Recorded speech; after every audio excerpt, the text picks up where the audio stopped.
বাংলাদেশ জাতীয়তাবাদী দলের পক্ষ থেকে আনন্দের সাথে জানাচ্ছি, বাংলাদেশ জাতীয়তাবাদী দলের রাষ্ট্রপতি প্রার্থী হয়েছেন দলের সংগ্রামী মহাসচিব মির্জা ফখরুল ইসলাম আলমগীর।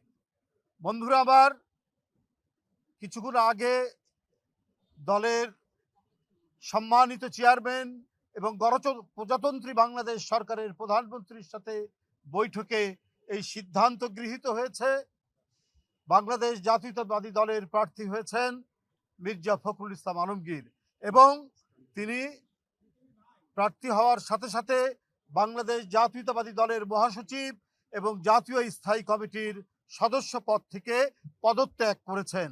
এই বিষয়টি আপনাদের সামনে আমরা সারা জাতিকে অবহিত করলাম।